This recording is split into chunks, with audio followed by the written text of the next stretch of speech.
कोई भी मूर्ख नहीं है। धन के साथ आपके व्यक्तिगत अनुभव, संसार में क्या हुआ, शायद उसका 0.0001% मात्र है, लेकिन आपके विचारानुसार संसार कैसे चलता है उसका 80% है। मैं आपको एक समस्या के बारे में बताना चाहूंगा। इसे जानकर आप अपने पैसों के साथ क्या करते हैं इस बारे में बेहतर महसूस करेंगे और दूसरे अपने पैसों के साथ क्या करते हैं इस बारे में कम जजमेंटल होंगे। लोग पैसों के साथ कुछ मूर्खतापूर्ण हरकतें करते जरूर हैं, लेकिन कोई भी मूर्ख नहीं है।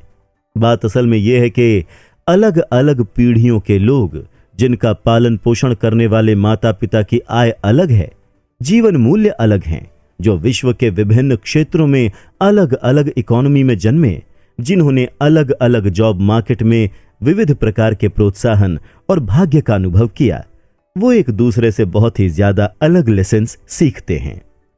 दुनिया कैसे चलती है इस बारे में हर किसी का अपना ही अनुभव होता है, और जो आपने अनुभव किया है वो कहीं अधिक प्रभावशाली है उसके मुकाबले जो आप किसी और से सुनते या सीखते हैं। इसीलिए हम सब, आप, मैं और हर व्यक्ति धन दौलत कैसे काम करती है इससे संबंधित अपने मूल्यों के सहारे अपना जीवन गुजारते हैं, और अलग अलग लोगों के लिए इन मूल्यों में जमीन आसमान का फर्क हो सकता है। जो आपको मूर्खतापूर्ण लगे वो मेरे लिए मायने रख सकता है। जो व्यक्ति गरीबी में पला बढ़ा वो जोखिम और रिटर्न के बारे में जैसा सोचता है वैसा एक समृद्ध बैंकर की संतान चाहे भी तो सोच नहीं पाएगा।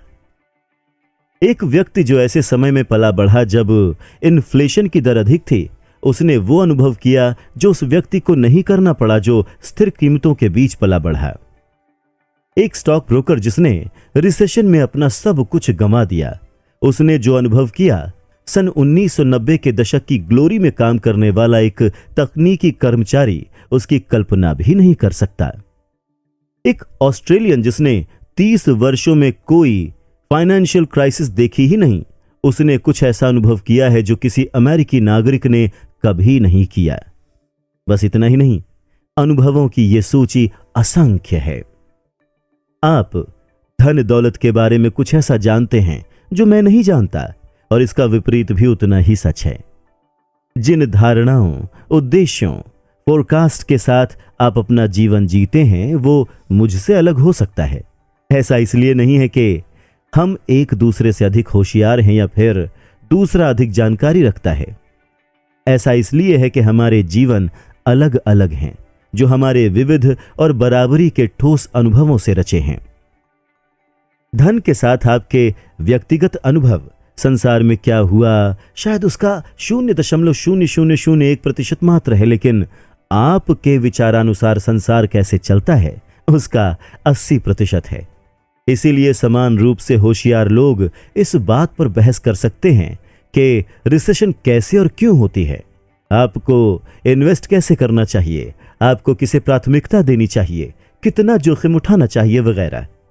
सन 1930 के अमेरिकी पारखी अपनी किताब में फ्रेडरिक लुइस एलन ने लिखा कि रिसेशन ने लाखों अमेरिकियों को उनके शेष जीवन काल के लिए अंदरूनी तौर पर प्रभावित किया है, लेकिन अनुभवों की काफी विभिन्नता थी।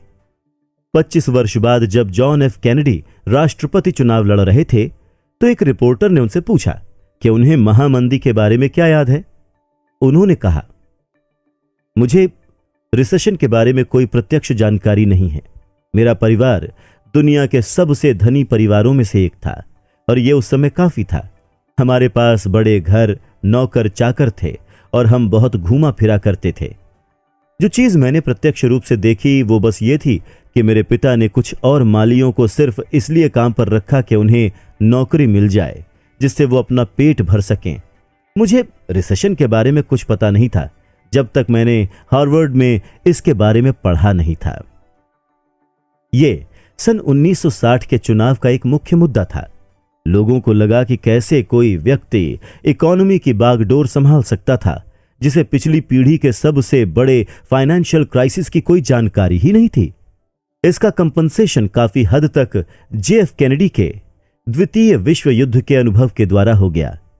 ये पिछली पीढ़ी में व्यापक एक दूसरा भावनात्मक अनुभव था जो उनके मुख्य प्रतिद्वंदी हुबर्ट हम्फ्रे के पास नहीं था। हमारे सामने चुनौती यह है कि स्टडी या ओपन माइंडेडनेस की कोई भी मात्रा भय और अनिश्चितता की शक्ति को उत्पन्न नहीं कर सकते। मैं इस बारे में पढ़ सकता हूं कि रिसेशन में अपना सब कुछ गंवा देना कैसा रहा होगा, लेकिन मेरे मन में उन लोगों की तरह भावनात्मक घाव नहीं है जिन्होंने वास्तव में वो अनुभव किया। और कोई ऐसा व्यक्ति जिसने ये सब अनुभव किया है वो नहीं समझ सकता कि मेरे जैसा व्यक्ति स्टॉक्स खरीद कर रखने जैसे विषयों में असावधान कैसे हो सकता है। हम दुनिया को बिल्कुल अलग नजरिए से देखते हैं। स्प्रेडशीट बड़ी स्टॉक मार्केट गिरावटों की ऐतिहासिक फ्रीक्वेंसी का मॉडल पेश कर सकती है, लेकिन स्प्रेडशीट उस भावना का मॉडल पेश नहीं कर सकती जो आप घर पहुंचकर अपने बच्चों की ओर देखकर सोचते हुए अनुभव करेंगे कि आपने ऐसी गलती की है जिससे उनका जीवन प्रभावित हो सकता है। इतिहास पढ़ने से आपको यह जरूर लगता है कि आप कुछ जानते हैं, लेकिन जब तक आपने उसे जिया ना हो और उसके नतीजों को व्यक्तिगत तौर पर महसूस न किया हो, आप उसे इतना नहीं समझ पाएंगे जिससे आपके व्यवहार में बदलाव आ सके। हम सबको लगता है कि हम जानते हैं कि दुनिया कैसे चलती है, लेकिन हम सब ने इसके एक तिनके मात्र का ही अनुभव किया है। जैसा कि निवेशक बैटनिक कहते हैं, कुछ सबक ऐसे होते हैं जिन्हें समझने से पहले हमें उनका अनुभव करना आवश्यक है, और हम सब किसी न किसी तरह इस सच के शिकार हैं।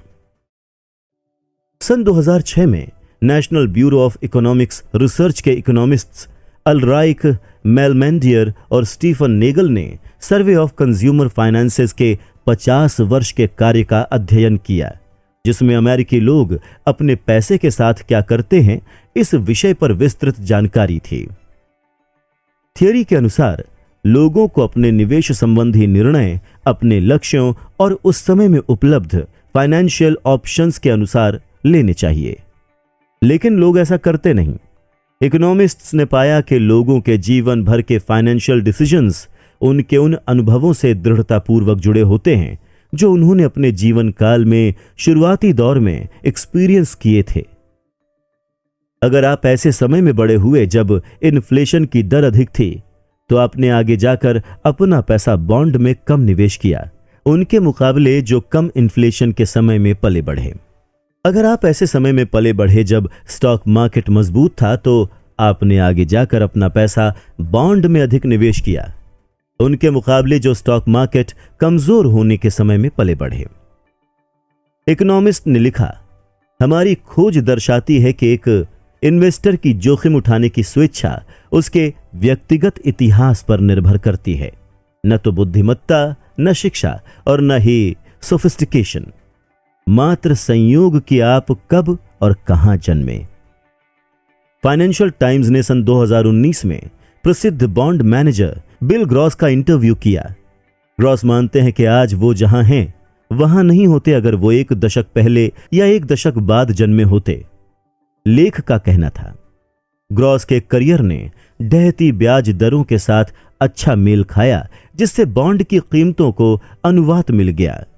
इस तरह की घटनाओं से न सिर्फ आपको मिलने वाले अवसर प्रभावित होते हैं, इससे जब वो अवसर आपकी ओर आते हैं तो उन अवसरों के बारे में आपकी सोच भी प्रभावित होती है। ग्रॉस के लिए बॉन्ड पैसा बनाने की मशीन के समान थे।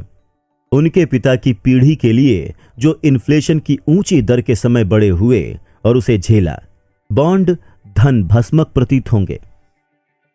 धन दौलत को लेकर लोगों के अनुभवों में जो अंतर है वो छोटा नहीं है। उन लोगों के बीच भी जहां आपको ये अनुभव एक जैसे लगें। अब स्टॉक को ही लीजिए। अगर आपका जन्म सन 1970 में हुआ, आपकी किशोरावस्था और युवावस्था के समय S&P 500 लगभग 10 गुना बढ़ा, इन्फ्लेशन समायोजित होकर। यह एक अद्भुत प्रतिफल है। अगर आपका जन्म सन 1950 में हुआ, तो मार्केट आपकी किशोरावस्था और युवावस्था के समय इन्फ्लेट होकर कहीं भी नहीं गया। लोगों के ये दो अलग समूह अपने जन्म का वर्ष अलग होने के कारण स्टॉक मार्केट को लेकर विविध दृष्टिकोण के साथ अपना जीवन गुजारते हैं।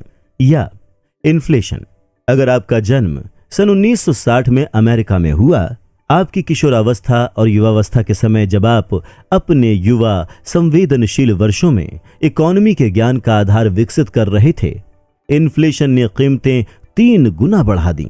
ये बहुत होता है। आपको गैस लाइनें और वेतन याद रहते हैं, वेतन जो पिछली बार के मुकाबले और कम दिन चलता है।